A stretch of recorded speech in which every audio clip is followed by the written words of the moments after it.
Dans la vidéo précédente, nous avions commencé à un petit peu explorer l'interface de Unity. Donc on avait vu les boutons du menu, on avait vu que l'interface était modelable et modifiable à volonté. Et après avoir exploré ceci, nous avons créé un nouveau projet et sélectionné quelques assets.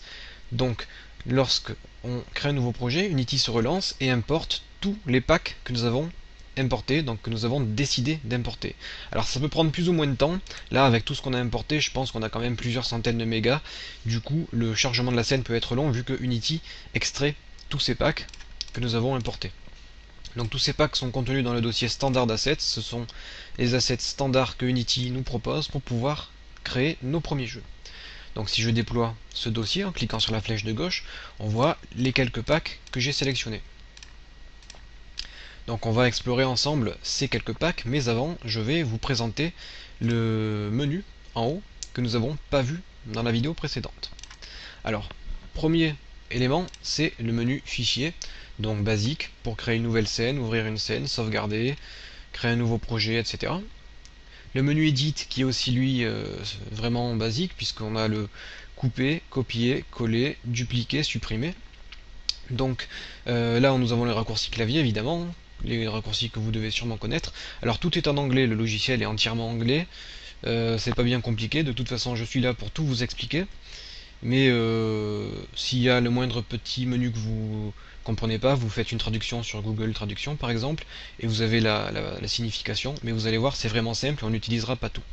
Donc on retrouve le play pause ici que l'on a ici, donc là c'est juste le petit raccourci clavier. Après on a les options de rendu et du projet, donc peut-être qu'on y touchera ici, c'est par exemple pour modifier la valeur des touches. On a des choses qui nous permettent de faire des émulations, c'est-à-dire de tester notre jeu sous différents systèmes. Par exemple, est-ce que notre jeu est compatible avec les ordinateurs qui datent d'il y a 10 ans. Donc on va pouvoir tester notre jeu par exemple avec DirectX 7. Dans le menu Assets, nous avons quoi? Nous avons la création d'assets, c'est-à-dire on va pouvoir créer par exemple un fichier, un nouveau fichier qui apparaîtra ici. On va pouvoir créer des scripts pour programmer, donc ça on y viendra plus tard. Des préfabs, par exemple si on crée un objet 3D composé de plusieurs objets, on va pouvoir le regrouper dans un préfab, c'est-à-dire un objet préfabriqué, et on va pouvoir réutiliser cet objet à volonté.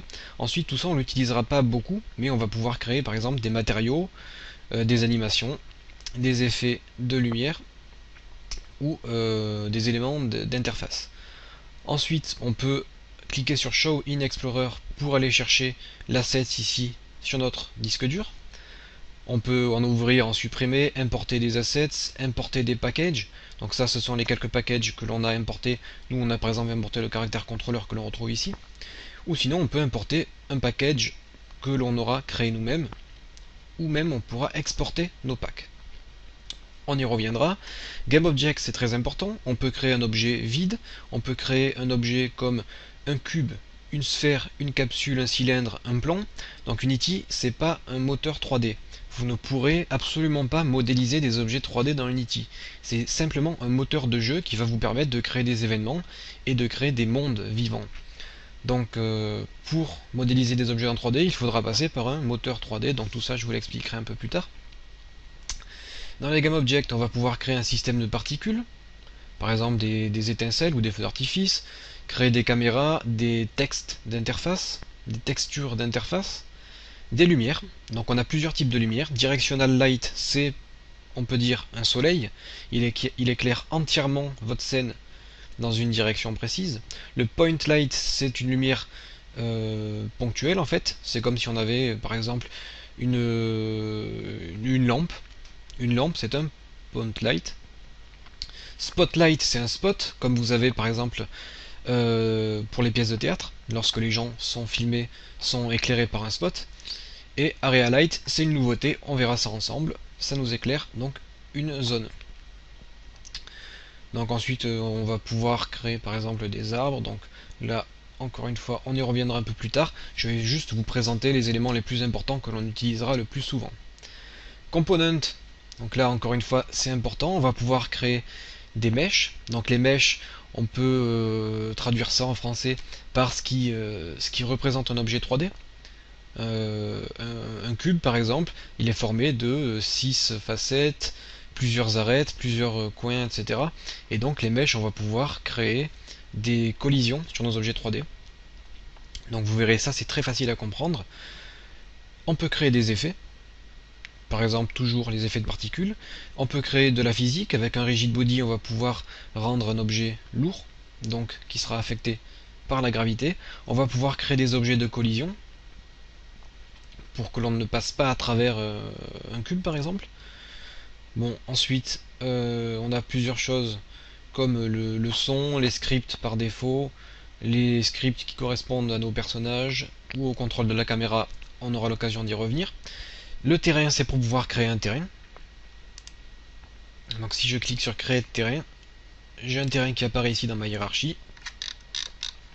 Mon terrain est ici. Donc je vais créer une lumière, Game Object, Create Other Directional Light. On utilisera surtout la Directional Light.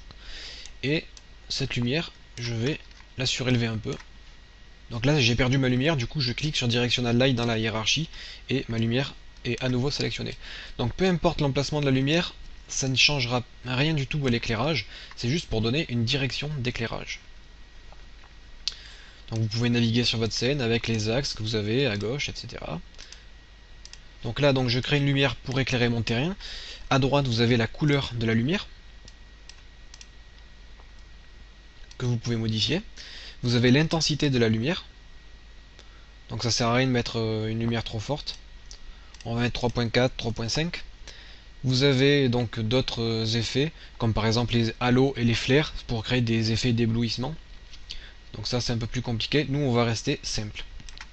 Donc on est obligé de créer une lumière si on veut voir les objets de notre scène. Si on n'a pas de lumière, notre scène sera noire. Du coup ça sera pas terrible comme jeu si on a un jeu tout noir. Donc je clique sur ma caméra. Ici j'ai ma caméra, je vais pouvoir la déplacer et vous voyez ici on a une sorte de petit carré, c'est le champ de vision de la caméra que vous pouvez modifier évidemment. Et donc je vais faire pivoter la caméra pour qu'elle regarde en direction de notre terrain comme ceci. Au moins on va pouvoir voir ce que l'on est en train de modifier.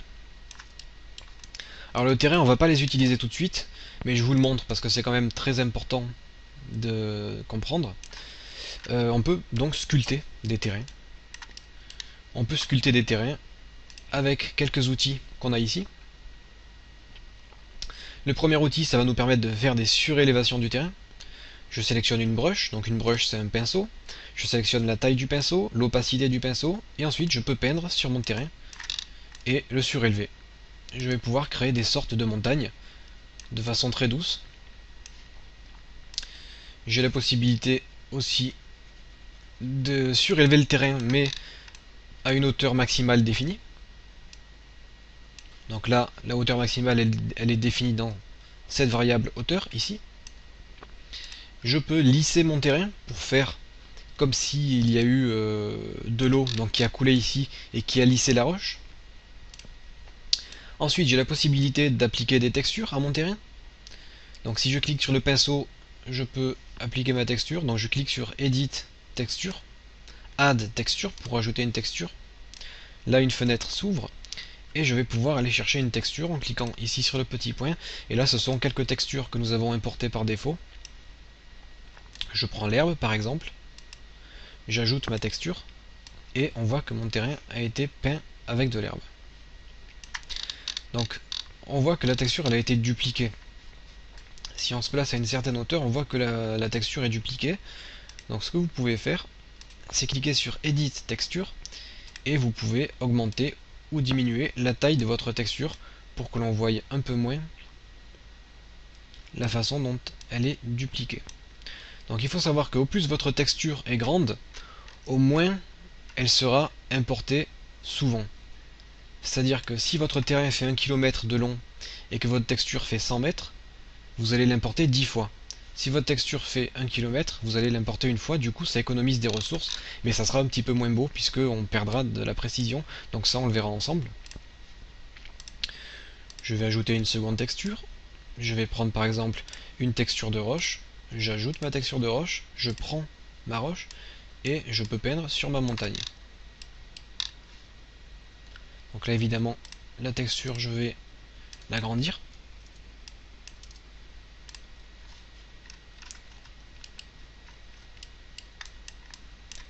Et je peux peindre ma montagne. Donc là par contre elle est un peu trop forte ma texture, il faut que j'adoucisse un peu. Mais donc vous voyez que vous pouvez peindre sur votre terrain, vous pouvez même ajouter des arbres. Donc je sais pas si on en a par défaut. Oui, on a un arbre. Donc j'ajoute un arbre à ma scène et je vais pouvoir peindre des zones d'arbres, donc des forêts. Alors évidemment là les arbres sont tout petits, mais vous pouvez faire varier la taille des arbres, etc. Donc tout ça on y reviendra un peu plus tard. On peut peindre de l'herbe, etc., etc. Ensuite, le terrain, donc on a vu. Windows, ça contient quelques éléments d'interface. Donc on peut recharger, si par exemple je quitte la fenêtre projet sans faire exprès, je peux venir la chercher ici, la hiérarchie ici, etc. Et l'aide, donc ça, c'est pas très important pour le moment. Donc je vais supprimer le terrain. Je vais aller près de ma caméra, donc je sélectionne ma caméra, j'appuie sur F. Et là, je suis devant ma caméra. Donc on va explorer ensemble ce que nous avons importé. Alors, on a importé quoi? Déjà, je vais supprimer le terrain, on n'en a plus besoin. Ok. GameObject create pas create empty. GameObject create other cube. Donc je vais créer un petit cube histoire de voir où est-ce qu'on travaille. Voilà. Alors, on a quoi? On va explorer ça. On a le caractère contrôleur. On a le troisième personne contrôleur et le first person contrôleur. Ça nous permet de créer un personnage à la troisième personne ou un personnage à la première personne. Pour importer un personnage, je le prends, je le fais glisser, je le positionne, donc là on voit que mon personnage est dans mon cube, je le surélève et je le place juste un peu au-dessus du cube. Je le fais pas toucher, je le surélève un peu. Je le fais tourner en direction de ma caméra et donc mon personnage apparaît sur ma scène. Comme on peut le voir, donc il est ici et il y a plusieurs éléments dans mon personnage vu qu'il y a une petite flèche à gauche et si je déplie, on voit qu'il y a de nouvelles choses qui apparaissent. Donc là, mon personnage, je peux le contrôler au clavier. Donc évidemment, là il est un peu mal programmé vu qu'on a laissé les paramètres par défaut. Mais vous pouvez voir qu'il y a une caméra qui suit mon personnage. On peut voir la caméra ici d'ailleurs. Pourquoi il y a une caméra? Tout simplement parce que une caméra est intégrée à mon personnage. Le script va chercher ma caméra et demande à ma caméra de suivre le personnage de partout où il va. Donc le personnage contient un code qui permet de dire à la caméra de le suivre de partout et on va pouvoir donc créer un jeu à la troisième personne. Si je supprime cette troisième personne et que je mets un first person controller, on voit qu'il y a une caméra directement intégrée dans mon first person controller. On a deux caméras sur la scène et il faut savoir que c'est la caméra du personnage qui prend le pas. Donc là si je lance le jeu et que je joue, en bas on a la scène de jeu, et bien on voit que je peux contrôler la caméra avec le mouvement de la souris. Là où je regarde avec la souris, et bien c'est là où regarde mon personnage. Comme vous pouvez le voir, j'ai une vue à la première personne et je peux me déplacer avec le clavier et la souris.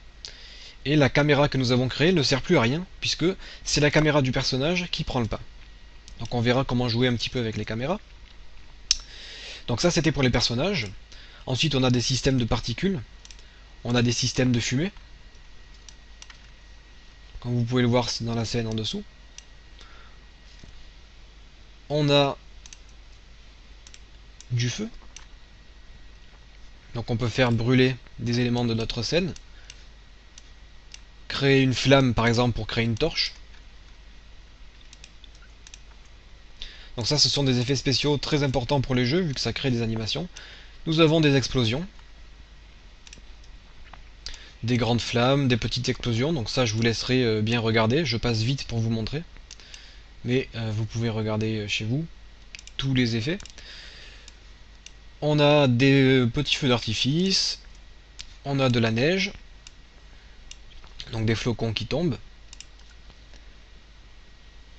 bon, des petites bulles, tout ça ce sont des effets qu'on pourra utiliser, de la fumée, par exemple pour créer une cheminée. On a des traînées de fumée, etc.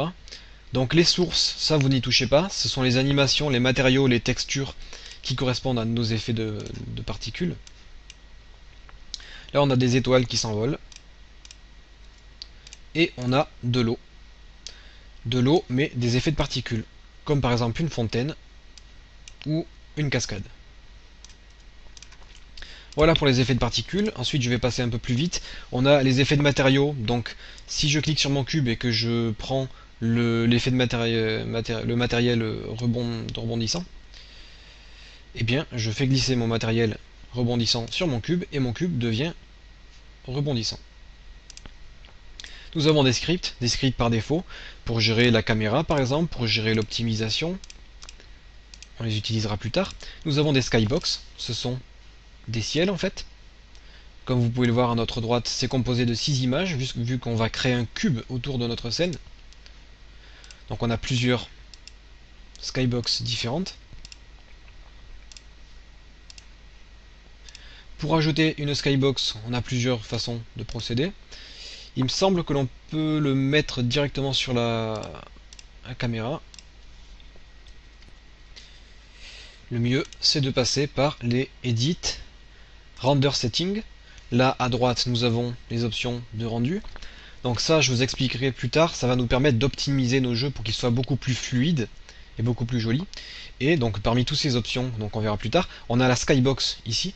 Et je vais pouvoir prendre une Skybox, la faire glisser ici. Et du coup, j'ai un ciel qui se crée sur ma scène. Donc évidemment, en bas c'est tout blanc, puisque de toute façon on verra jamais le sol. On verra que le ciel, vu qu'on aura en dessous toujours un terrain. On aura toujours un terrain, on n'aura pas l'occasion de voir l'envers du décor. Après nous avons des terrains assets, comme des textures d'herbe, des textures pour le terrain, comme du sable, des graviers, etc. Nous avons un arbre, un petit palmier, un palmier qui est là depuis les toutes premières versions de Unity.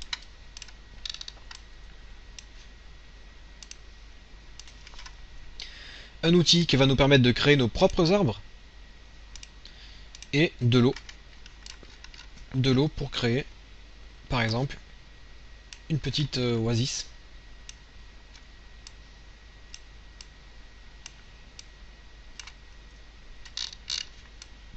Et l'eau est bien sûr animée, donc si par exemple je prends ma caméra principale et que je me place à peu près ici, je lance la scène, et on voit que l'eau bouge. Voilà donc tout ce que nous avons importé. Donc avec ça on va pouvoir commencer à créer des petits jeux. Donc bien sûr c'est peu, vous ne pourrez pas faire de superbes jeux avec les standards d'assets de Unity par défaut. De toute façon ça ne serait pas très original vu que tout le monde possède les standards d'assets. Donc ce que je vous propose, c'est que dans la prochaine vidéo on télécharge ensemble de nouveaux éléments, de nouveaux objets 3D, des sons, des textures, etc. beaucoup plus détaillés que ce que Unity nous propose. Et grâce à ça on va pouvoir créer nos propres jeux et les détailler beaucoup plus et se démarquer des... Je vous montrerai comment les importer dans la scène, comment les utiliser, comment créer vos propres objets et exporter vos propres packages. Donc on se retrouve dans la prochaine vidéo.